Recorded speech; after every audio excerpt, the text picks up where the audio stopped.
This is Dungeons of Edera, a roguelite that is going for more of the sort of hack and slash action RPG sort of fare, very much Diablo inspired, but more third person. It's been in early access for about a year now, not quite, but almost, and it seems to be nearing the end of its projected early access campaign, with its original sort of projected release date being somewhere around Q4 of 2021, and it seems to be pretty close to actually meeting that, considering it's already just recently at version 0.8.7.5, so we're getting there. I was originally interested in this because, as anyone that watches this channel knows, I enjoy roguelites and all the various permutations that they take, and I'm also very interested in seeing games take that set of mechanics and do different things with it, expand the horizons of what a roguelite can be. And the more action RPG sort of hack and slash focused is not a direction that you usually see it go in, so I was interested to try it out. In its current state, it's still definitely got some rough edges here and there. It's obviously not finished yet, but what it does have is a pretty good amount of build variety, a pretty good amount of area variety and some fun areas to traverse, and an actually pretty nice basis for a combat system.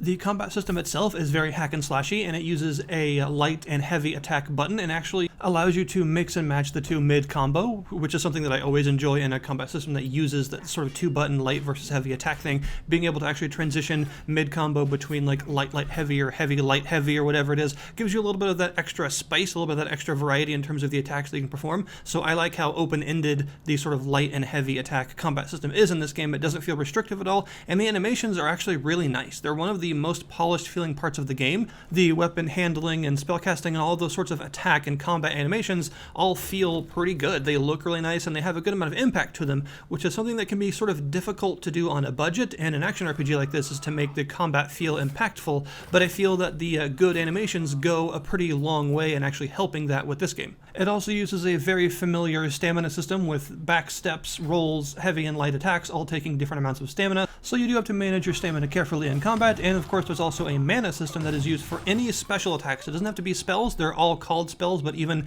special sword swings and bow attacks and the like are all considered spells, and they all take mana. It regenerates a lot slower, naturally, than your stamina, so you have to manage the cooldowns of your attacks and your actual mana reserves in combat as well. And all of this combines to make a combat system that feels hack and slash, but also a little bit more. It's obviously kind of a little bit Dark Souls influence, although I wouldn't call it a Dark Souls combat system. It's not that, but you can see the writing on the walls, you can see where some of these ideas come from, and it is more than just flailing around in place because of the stamina management and because of all the different spells and attacks that you can get, so I like that it gives the combat more variety, and of course this is where we get into the whole build variety aspect, because action RPGs of this sort very much live and die on their build variety, on the different ways that you can build your character, on what you can make your character do, and this game does have a pretty good amount. A lot of that is of course in the loot variety. It does use a very Diablo-style loot system with rarities and prefixes and suffixes and legendaries and epics and all that kind of stuff, and there's a good amount of stuff that you can get from, like one-handed weapons like axes, swords, clubs, and two-handed weapons like bastard swords and some other stuff like that. And of course you also have your more magical implements like wands, which are actually considered offhand weapons, allowing you to be more of a sort of spell sorty character because it allows you to wield a different one-handed weapon in your main hand. There are also offhand melee weapons if you want to be more of your dual-wielding roguey sort of warrior, and there's even two-handed spellcasting implements like giant staves that allow you to be more of your pure caster. You'll also notice that in addition to all of the stats and various aspects, some items have something on them called soulbound. Soulbound items are not lost on death, because yes, this is a roguelite, so there is a death mechanic to the game, a couple actually. On death, you will lose all of the items that you're currently holding and or equipped with that are not soulbound. So finding items that are soulbound is a very important part of the early game, allowing you to play that sort of character again without needing to gear it up very much. You can also make an entirely new character, allowing yourself to start over on the skill tree if you wish, and this is part of the reason why so much loot actually drops during the missions, because you are going to be in need of getting some new stuff if you die, and collecting a large amount of gear is not just good for selling it for money, but it's also useful for being able to gear back up after death quickly. And there's also a stash in town that allows you to put whatever you want in it. It can hold like 800 items or something ridiculous like that, so you can put even non-soulbound stuff, including all of your money, in this stash. That way you don't lose it all when you die. So if you want to play like an archery character next time, you can already get some good bow and archer related gear just set up and ready to go in your stash. That way when you die, all you have to do is walk over to your stash and grab it and start a new character a little bit differently this time. Personally, I haven't actually died yet in the game, so I don't know all the details of how the death system actually works, but that's what I understand of how it actually works. I actually don't find the game to be all that punishing. It's really not that difficult, so far at least, so I haven't died yet, and I'm about halfway through the missions of the second main hub area, so I'm guessing it's going to get harder as I go on.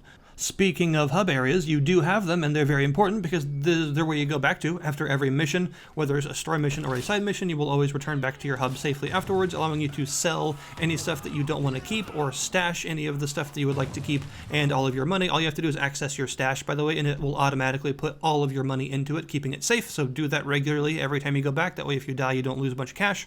The hub areas also have all of the main quest line missions. The NPCs will each give you different quests, and also a bounty board allowing for sort of infinite procedural quests that you can go on just for some extra quick gear or an extra level or whatever. These are just sort of side activities that allow you to go out to a different location and complete some sort of side objective and come back with some nice quick rewards. These are, I'm gonna guess, very useful for gearing yourself back up after a death instead of going through the same main questline mission that killed you last time immediately.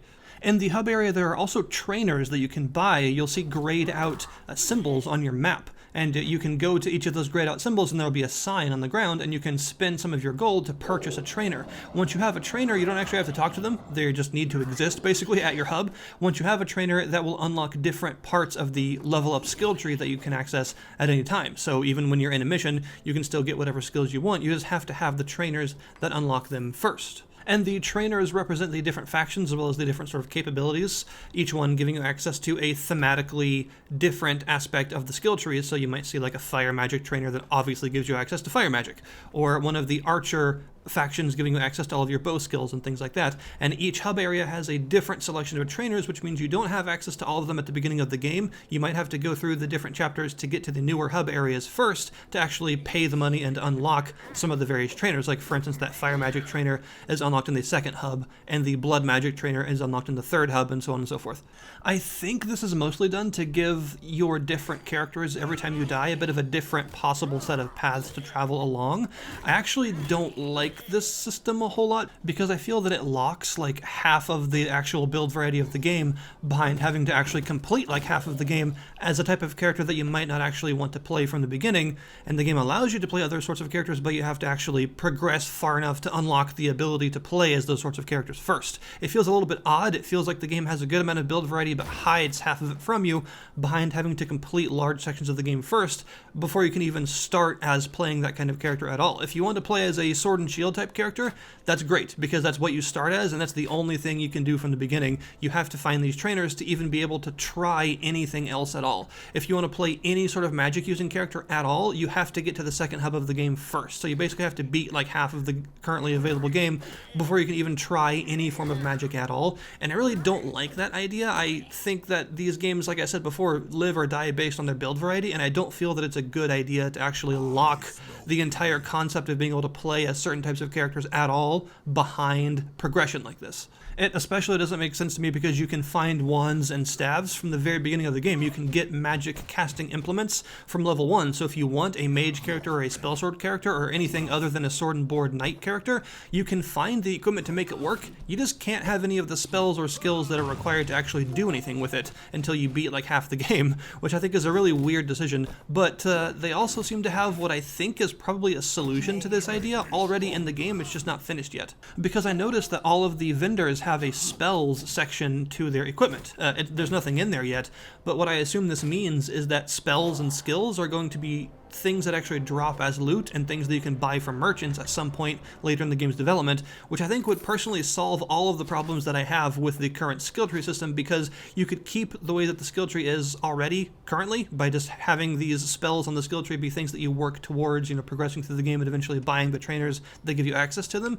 But you can still play as a different type of character than just a sword and board character early on in the game, because you might drop a chain lightning spell or a triple shot for your bow or whatever. You can actually drop those things or find them from merchants and actually start playing as that kind of character much earlier. That way you supplement these skills that you can get on the skill tree with just loot that you can find and buy in the world in the form of these spells. That way you're not completely locked out of playing that archetype of character at all until you find the trainers. Instead, the trainers are just powerful things that you work towards, but you can still try this type of character by dropping the skills that you need. I think that's a good idea, and I hope that's something that's implemented later on in the game's development, because I feel that it would solve my problems entirely with how restrictive the build variety seems when you lock like half of it behind completing a large chunk of the game first. Another good positive for the game is the actual areas themselves that you go into to fight. They are technically procedurally generated, but it seems to me that they're very much handmade in large chunks, and those chunks are put together randomly is how it's done. It's not like the entire thing is random, sort of tile-based, because they seem to be pretty high quality, and the areas themselves are actually quite large, but they don't feel like maze-like sprawling. They just feel large. They feel actually pretty fun to explore because there's lots of side paths and things that wouldn't naturally happen, I don't think, with a bad procedural generation algorithm. These are clearly areas that have been handmade for the most part and are just put together procedurally, which is my preferred way of doing it because it gives the areas that handmade charm, and it means that a lot of the areas are really fun. I especially like the big ruin area that has a lot of outdoor sections because it gives you a lot of combat variety. Sometimes you're fighting in narrow corridors with spike traps you have to watch out for. Sometimes you're fighting in big underground rooms. Sometimes you're fighting in like outdoor fields with like statues you can hide behind and stuff. That kind of variety in environment is really nice, and there are even like water sections to some of these areas. So I think the game is actually going a good way to making its maps enjoyable to fight in and explore because they're quite large, they're quite complex, and there's a good amount of variety to them already. There's not a lot of story in the game yet, so I can't really comment on that, and I think a lot of the longevity is going to come from the sort of procedural side missions than it is the story missions right now because it's not done. But I think what we've currently got here is actually a pretty enjoyable game. I think it uses the roguelite thing and combines it with a sort of Diablo-style action RPG except in third person. I think it does it pretty well. It almost feels like you could say, what if Dragon Age 2 was an alpha or something like that. It's sort of like the vibe that this game gives off, and I think it could actually develop into something really enjoyable. And I think if some more of the combat animations are shored up a little bit, there's a little bit more variety in the environments, and there's more of a story put in, I think I can see this game actually doing pretty well because what's currently here is pretty polished, actually, and it seems to have some really high points in terms of build variety, in terms of combat animations, and in terms of that environmental variety already. So just, polishing that up and making it even better, I think would be a really good idea. Focusing on what this team does really well and pushing that forward even more, I think is what I'd like to see. So this seems like it could be a really enjoyable game, actually. I'd say this is one to keep on your wish list if you're interested in it, and it's currently only $15, which is a pretty good price, actually. I believe it's going to raise in price once it is done, which is pretty standard for early access games. So if you are looking forward to it, if you think that you might like it in its current state, I'd say jump in and try it.